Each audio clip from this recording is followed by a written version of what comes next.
Judd.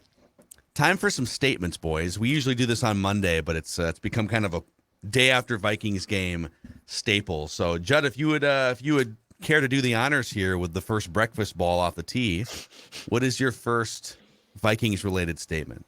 Let's stick with the guy that Patrick Royce, who, by the way, has seen the Vikings since they came into the league in 1961, just called the best receiver in the history of the franchise. My statement is this, and I think it's important because it's become very clear that it's true. And we talked about this quite a bit last year, and we were sort of like, oh, no, you don't understand football. Justin Jefferson is never covered. Justin Jefferson is never covered. It was maddening last year when the filmsies would all on Twitter on Monday say, so-and-so went too high. Too high means no, JJ. There's two safeties back there. What are they supposed to do? And it's like, okay, I love that you watch the film and you get your hand on the coach's film and now you're an expert.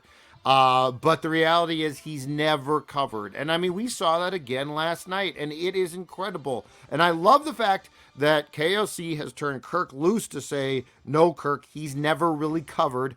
And that there are times that they go away from him, and it can get a little bit distressing. But like last night, Justin Jefferson made another, at least two catches that we're now like, well, of course he caught the ball. But a year ago, we would have said you couldn't throw on that ball. Look at the coverage. Yeah. So Justin Jefferson is never truly covered. And when it matters most, he is not just your first option. He's your first five options. Yeah, it is. I love seeing the epiphany from Cousins here, too, in that he continues to just hunt for Jefferson. There's been a couple weird games where, like last week, he was only targeted 5 times. But for the most part, he's been one of the 3 most targeted receivers in the league, just as he should be. And Cousins is also kind of realizing some of the passes that you thought were dangerous before they're kind of dangerous, but they aren't really 50-50 balls. They're like 80-20 balls. Mm-hmm. It might be a 50-50 ball if you're throwing it to KJ Osborne. If you're throwing it to Justin Jefferson, it's 85-15, 87-13. It's not actually 50-50. My first statement is... Actually, I hit the wrong sounder. We got to make it official here. There you go. That's the official statement sounder. The Dallas Cowboys game has been rendered irrelevant. You got your ass kicked. It was supposed to be a predictive game of, now the Vikings were finally corrected in their flawed process to this point, and now they're gonna get beat and the wheels are gonna come off. And you immediately put that to bed 4 days later by beating a very good. People make fun of the Patriots, but that's a good team. Their offense sputters at times, but that's the best scoring defense in the NFL. Very well coached. Short preparation week against the greatest coach of all time. Yep. So to come back and win that game in any form, but to do it putting up yards and points, and Cousins has maybe his best or second best game of the year, it's so much easier to look back at the Dallas game now and say, well, bleep happens. You're coming off a huge emotional win over the Bills. If you were to have lost that game last night, now you're looking and saying, okay, so they were course corrected by the Cowboys, but now they lost to New England. Now everything is just like, maybe they are a 500 team that got lucky and it's readjusting. Well, they're already solidified as above 500 with their 9th win with 6 more games left. So I just, the Dallas game doesn't really matter anymore. Mm-hmm. It's almost like old Dex Sweet tried to tell you that on Monday, that this game, sometimes you just get your ass kicked. You get a little ass kicking, and you just put it away. Like Judd said, you put that turd in the closet, and hopefully it's now gone. Hopefully I flushed it eventually. Flushed I decided the closet. You don't put a turds turd in the closet. Yeah, that's true. I got a lot of stuff behind me now, though, so I don't know. There could be something in here. It lingers, but it's not going to define you. Don't put turds in the closet, kids. My first statement after that win is Kevin O'Connell coached circles around Bill Belichick. So obviously Bill Belichick is the greatest coach of all time. And Kevin O'Connell, who had spent some time with Bill, obviously as a player when the Patriots drafted him, has come in here and has the Vikings clicking on all cylinders, right? He's got this offense humming to where it's supposed to be. He's kind of made Kirko change out of nothing, and the Vikings are finding ways to win. And yesterday, even when the Patriots look like, oh boy, Mac Jones is having a day, he's going up and down the field with ease. The Vikings are now trailing after a great scripted drive. They're battling back, they're clawing back, and Kevin O'Connell didn't bat an eye, didn't freak out, didn't go into a little panic mode. Oh my God, what am I going to do now that I'm down to the greatest coach of all time? He stuck to his game plan. He was able to execute game-winning drives. This is exactly why the Vikings hired Kevin O'Connell, because he knew he was the right guy for this job. He wasn't just some dude on Sean McVay's staff. This guy is ready to lead football teams deep into the promised land, man. And he coached circles around Bill Belichick of the New England Patriots. I have sort of a human observation about this too. Some coaches, when they're that young, just in general, look very nervous or uptight or kind of clench their teeth on the sidelines. And then when you're going up against Belichick, it does seem like Brad Childress was kind of like this. There's a major teeth clenching, overthinking.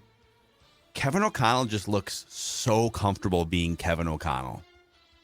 He's not trying to be someone else. He's not trying to be Sean McVay.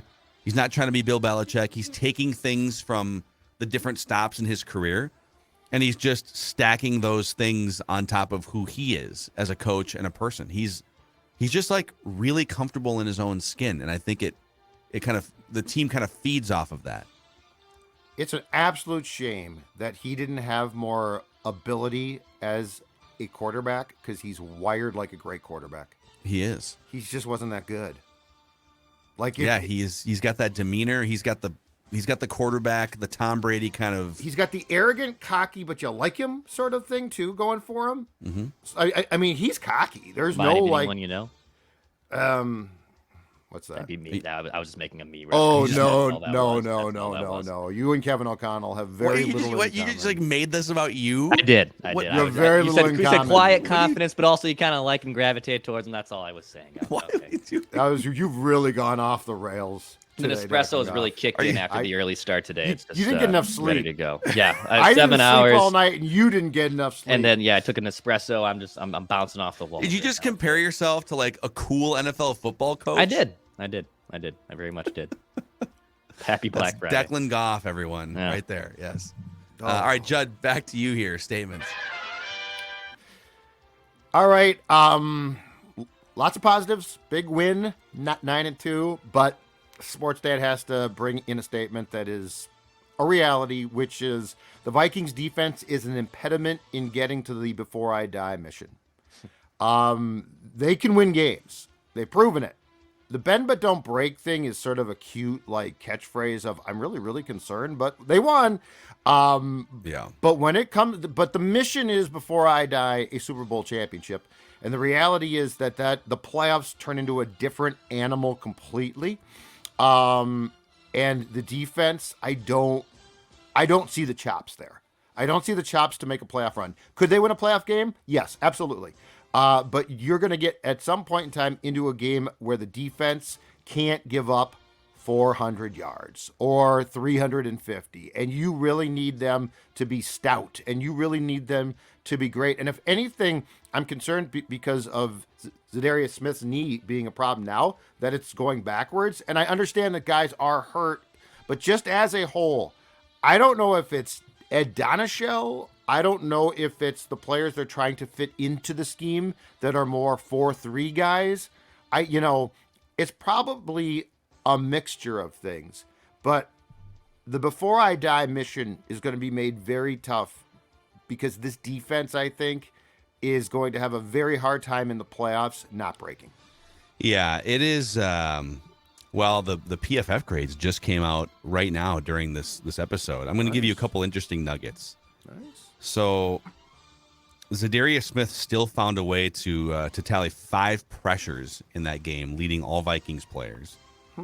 He came off the field for 8 snaps, so he definitely not 100%, but he did play 47 of the 55 possible snaps. Jordan Hicks was brutal again in coverage, 5 targets, 5 catches, for an average of 20 yards per reception. He was pretty good in the tackling in the run game, but I was joking with you guys last night. If there was a logo for the 2022 Vikings defense, it would be like a silhouette of Jordan Hicks trailing 5 steps behind a running back in coverage, trying to catch Pollard down the sidelines or or whatever. Yeah, it is. It's problematic when you give up that many yards to Mac Jones. And as we wake up here this morning on this Black Friday, the Vikings are now the second worst defense in the NFL, yards per play allowed. 6.1 yards per play allowed on defense. The only defense that has given up more yards per play is the Detroit Lions so far this year. So that's, I think you can kind of get away with giving up some yards within reason, but the levee has broken and they need to find a way to fix it. And I don't know, it just feels like they're a step slow too. The middle of the field is just wide open all the time. And I'm probably oversimplifying this, but the middle of the field also includes three guys that are well past their prime by a year or two. Harrison Smith, Jordan Hicks, Eric Kendricks has shown some bright spots, but I don't know if they have enough speed to cover the middle of the field, or is it more of a schematic problem? That's what, Somebody smarter than me would have to sort of dissect personnel versus scheme and how it's impacting just the middle of the field being wide open on a regular basis. But yeah, it's not a process that you don't have to be the number one defense in the NFL to make a playoff run if your offense clicks, but you can't be second worst in yards per play allowed. Yeah, and the return hopefully soon of Dantzler and Tomlinson will help, but I don't know what fixes that problem. Yes. Tomlinson is probably the more underrated. Got to get him that's just one of those Tomlinson's going to be out. Okay, well. No, it's big. He's very, very good. The Patriots, here's what I don't get. The New England Patriots, Matt Patricia, what an idiot, okay? They ran against the defense without Tomlinson, and the Dallas had just gashed. And by the way, the Patriots early in this game did the same thing. They ran a total of 13 times for 45 yards. Yeah. Why would you not run more? Well, I mean, Mac Jones was having an unbelievable day, and then they accumulated 400 total yards of offense. But on 4th and 1, you could go for it. Just run up the middle. Yeah. The A gap is there. Yeah. Oh. The A gap. They play the wide nine. I hate the wide nine. Okay, next statement here. So I'll preface it by saying Kirk Cousins coming into the game when pressured, 34th in completion percentage, 25th in passer rating, 19th in PFF grade, 17th in yards per attempt.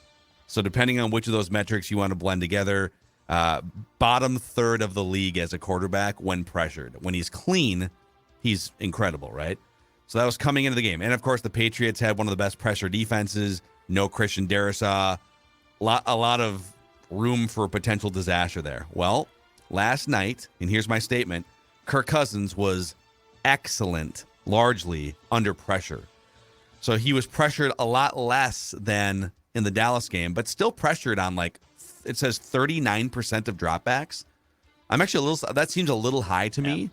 So they might be classifying, it felt like the pressure, if there was pressure at that rate, that it was maybe more mild pressure than the Dallas game. But he was 13 of 14 when pressured.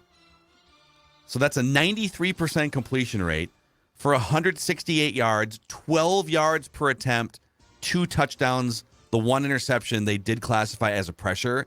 But I don't know, man. It was a little bit of interior pressure, and the guy kind of fell down in front of his feet. So it didn't necessarily have to impact the play, but so it did qualify as a pressure. Yeah. And he had a 91 PFF grade out of 100 when pressured. This was one of his best games as a Viking when pressured. And it's primetime Kirk. PTK. PTK scares me. Thanksgiving Kirk, baby. Yeah, but I mean you know what? He is among a laundry list of guys from that game who had really impressive bounce backs. And that's a credit, in my opinion, to O'Connell. O'Connell instilled a confidence, rightfully so, that 4 days after you lost badly, you could come back and to your point, Phil, from earlier, wipe it away. Mm-hmm. And so that was the very essence, right? Primetime game 4 days after you just got destroyed, where Kirk is in Kirk's head the whole week. Oh my God, I got to do better. And he doesn't. And so, yeah, the shift in the psychology of this team would be really interesting to get into, because it's not been just, okay, yeah, they've shifted. it's been massive. Yeah. Like that's where the whole culture thing becomes important. As much as Patrick Royce hates the word, Well, he's wrong, but you always bring up Royce when you talk about culture. Every time he's wrong. Yeah, but the point is, he says every time I hate culture, but culture can be used way too much. Culture can be way because it's a catch-all. I totally disagree. It's As a guy that once said it times. 50 times on a radio show and got scolded by our old program director. That was not a good idea. You said it too much. Culture sets everything. You can't. I don't know how it can possibly be like an overblown new age thing. Because when you're not seeing it play true. out in front of your eyes this season, right? The difference the culture can make. But it's a cliche at times that gets used when it's like, okay, let's wait and see, because you should save it for situations like this when it's real. Like there has been a seismic shift here. Yeah, I think the number one reason for the shift is the culture that Kevin O'Connell has done a great instilled. You've instilled a weight loss culture in your home. I have indeed down 40 pounds, thanks to my friends at Livia Weight Control Centers. And yes, I said weight control. It's not a diet. It's not a fad. It is a lifestyle change, and it's a lifestyle change. You know what? That's not that hard. And here's the best part. The folks at Livia then help you keep the weight off. And that's the most important thing. And right now, so the day after Thanksgiving, and you're saying to yourself, come Monday, I'm going to make some changes. Don't wait until January 1st. Do it now, and you will save 50%. It's their best offer of the year. 50% savings to join now and get ahead of the game, get ahead of your friends, get ahead of everybody in the weight loss journey. 855-GO-LIVIA, livia.com, livea.com, livia.com. Guys, if you get with the program now, you can drop that weight come January 1st when everyone else is like, I'm going to the health club. You're going to say, I'm already down, like, let's say 15 to 20 pounds, livia.com. Hell yeah. Get out in front of those slappies who just change pile in January. Yes. Change your weight loss culture. It's too late to stock your liquor cabinet for Thanksgiving, obviously, but the holiday season is prime right now. Lake Ridge Liquors is the new official liquor store out in Vadnais Heights of Mackey and Judd. Dax? That's right. It's right off 694 in Rice Street here in the North Metro, and they have a bunch of different varieties. They have their Surly's. They have plenty of Surly's in stock, so Judd's a big fan there. There's a lot of wine in stock, like for old Macadac, who likes to sip on a little bit of glasses of red wine. There is a whiskey wall. Yeah, a wall of whiskey that is 40 foot long. It's whiskey season for me right now, okay? Dex Sweets likes his tequila in the summer. He likes his whiskey in the winter, okay? So I can go out there and check out that enormous wall. Also, when you go there and you're checking out, they have a rewards program, because if you keep going to the liquor store, they'll actually cash you some rewards. When you mention SKOR, SKOR, they will comp you $5 on your next visit to Lake Ridge Liquors. Go check them out. They're off 694 in Rice Street. Shout out to Lake Ridge Liquors for sponsoring programming on SKOR North. Love it. All right. Let's go. I think that was me, so let's go back over to Declan here. Yep. Statements. All right, so my next statement is TJ Hockenson is the best weapon in this Vikings offense, not named Justin Jefferson. Okay. So, yeah, I was waiting for you guys to clap back a little bit there. But I mentioned yesterday that this was a team record. This is actually an NFL record. So TJ Hockenson has caught 26 passes since joining the Vikings. That is the most by a tight end through their first 4 games in NFL history. Wow. Not Vikings history, not a franchise record. That is the most by a tight end in their first 4 games with an NFL team in NFL history. So TJ Hockenson, who was targeted a ton too in the Cowboys loss, has given the Vikings a little extra big-time weapon here. And he's not necessarily stretching the field. He's just finding ways to get open. He's obviously going to always be a big-time threat in the red zone.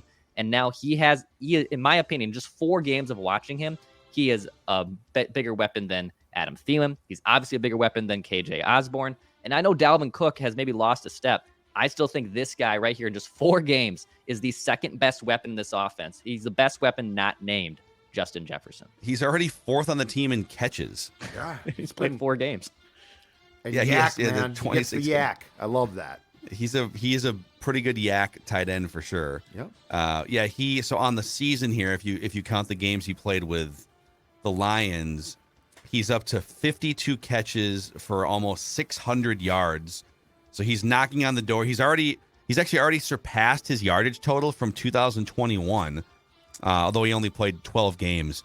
So he is now, as far as his full 16-game personal record, he's 15 catches away from matching it, and he's like 35 or 40 yards away from matching that. So he's essentially going to blow away all of his previous numbers, and he might have a chance to flirt. If he has a big 100-yard game at some point, he may flirt with a 1,000-yard season. So the state of Hawk.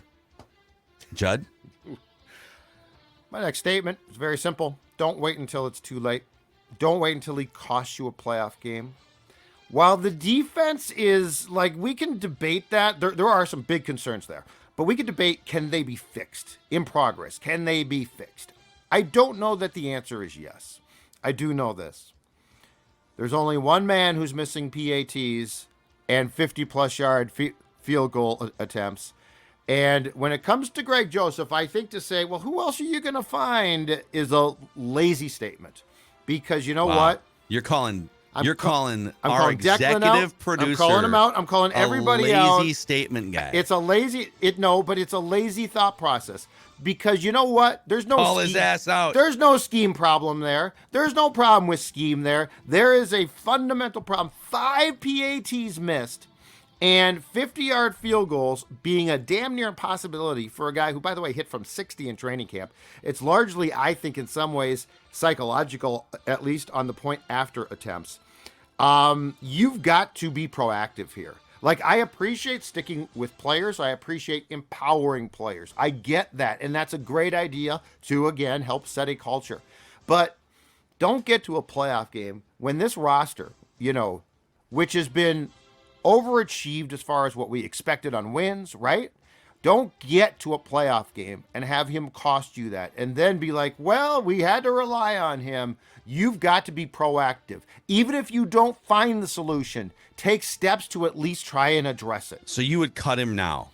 I would bring in guys for workouts right now for sure. I mean, Phil, to your point from PD, you've got, 9-10 days now? You've got a mini bye. This needs to be addressed in some way, shape, or form, at least as a look-see of what you can do. He is going to cost you a playoff game. This is Minnesota. Like, if O'Connell and Kwesi need me to drive to Egan and explain to them the history of kickers in this town and the fate that they're tempting. And the other thing about this is, I don't know how far this team can go, but this season has that sort of weird vibe of, you can't be assured of this type of year next year for sure. Like, to me, this is not the next 5 years are great. Yeah. You've got to cash in now. You got to maximize everything you possibly can. And, I would love to say, well, and here's what you could do to fix the defense. But there's a lot of problems. It's leaking. Kicking wise, I can't in good conscience sit there and watch this guy miss 5 PATs and not be able to hit a 50-plus yard field goal and just say, let's let it ride. You've got to be more proactive than that. Do something at least to address it. And if nothing works, okay, at least you tried something. Okay, before Declan defends his honor here, I just looked this up. So in terms of combined extra points and 50-plus yard field goals missed, if you just take extra points and 50-yard field goals, who's missed the most? Brandon McManus, Young-Ho Koo, and Cade York have missed 5 combined, each of them. Yep. Jason Sanders, the Miami kicker, has missed 6 extra points and 50-yarders. Greg Joseph, blowing away the field, has 10 missed extra points and 50-plus yarders. Almost double the next guy. Yep. So it is a real thing. Okay, your thought process has been called out by Judd, Declan. Mm-hmm. Well, they're still trusting him to kick field goals, and he made 2 big field goals for him yesterday. They could have kept the offense on fourth down. They still end up trusting him to kick a couple field goals. He nailed those field goals. If it's a mental thing, then you can fix that. You can fix that between now and the next 10 days. If you want to bring in someone else, okay, and maybe that pushes him also to be better mentally and physically too. I'm not going to bail on the kicker, and I don't know what kicker is sitting on his butt right now that is automatically just better than Greg Joseph. I don't know who that is. But it's their job to find out. I'm not saying that they have to make the move. I'm saying they have to explore it. He is 15 of 15 under 50 yards, more than half of those are 20 to 29 yarders. So that is he actually has the most chip shot under 30-yard field goals, which is more of a detriment, I think, to the Vikings offense. Like, why are you kicking 20 to 29-yard field goals? Just cash in when you're in the red zone. So, all right, well, we will see. We will see. This would be the week to work someone out. Give people a couple days over the weekend, but bring in a kicker on like Monday. I would wait till Greg is in the building to work out kickers. I want him to walk through the practice facility and see 4 kickers kicking to replace him. I'm not trying to be a jerk to him, but I can't do this. I can't subject. No, I think you echo like 90% of Vikings fans here that are just ready to be done with him. Well, and the devastation. So our problem is this: as sports therapists, the devastation that we're going to have to deal with if this bozo misses a field goal to lose a playoff game. Do you know the billing that we are going to potentially have to do for sports therapy if another kicker sabotages good this for team? business. It's good. That's be good for us, right? But I don't want to have to do that. I want Vikings fans to be happy. I want to wave the flag. I feel you. I feel you. He was. I think the hope would be. This was a guy that was 7 of 9 from 50+ yards last year. Yeah. So, but extra points missed were a thing too. He has now missed 9 extra points since the beginning of the 2021 season. So, it's definitely a thing. All right. Any final statements from you guys on this Victory Friday? We'll be exhausted. A lot of stuff here. Yeah. One more for me. Give me more wide receiver passes, baby. God, I love me a wide receiver pass. I love that the Jefferson hit to Thielen was awesome. And Judd's been hinting at that guy has a cannon of an arm and a really good accurate arm too. I love that play call. I thought that was great. Give me more wide receiver passes. Love it. He's 2 for 2 this season. What would have happened if Justin Jefferson, as a young man, as a child, had been put at QB? I don't think he would be as good at QB as he is at wide receiver. But yeah, why would you? I'm just saying that he would? No, you might be right. I'm just saying if he had been trained as a quarterback, I mean his arm. I love his arm. I think your internet gremlins picked the right time to. Yeah, they did. They said no, we're not. This is you What jumped happened? the shark with this Justin Jefferson. No, I'm just saying. I'm just saying he could have been. He's got a great arm. Okay. All right, we're gonna wrap the show now. Not because of Judd's take, but because his audio and video are now about 3 seconds off, like a Bruce Lee movie from the 70s or something. All right, internet is drunk. We're about to go get drunk on a Black Friday. Thanks to our friends who sponsor the show. Also, let's throw one more shout out to Underdog too here. Yeah. Some fun tickets over the Thanksgiving stretch of football games. I'm sure you showed one yesterday on Ventline or something. I had another guy, Madison, our guy D on me too, and I think he actually might be applying for the position of coordinator of Underdog in the Purple Daily Cabinet, and I would gladly let him have that cabinet seat. Underdog Fantasy, which is the best and easiest way to play fantasy sports. You can sign up with promo code SKOR, SKOR, and they'll match your first deposit up to $100. Go sign up with Underdog Fantasy, which is the best and easiest way to play fantasy sports. Boom. Oh, Hunter Henry on the record. I believe I caught the ball. Okay. That's cool. Okay. All right, okay, you guys guy. Calm down, guy. All right, that's a wrap. Mackie and Judd here. Purple Daily and also Vikings Ventline for your listening and viewing experience too. Please click subscribe on the SKOR North and Purple Daily YouTube channels if you haven't already, so we can keep building this Minnesota sports community. Enjoy your long holiday weekends, everybody, and we'll see you next time. Mackie and Judd.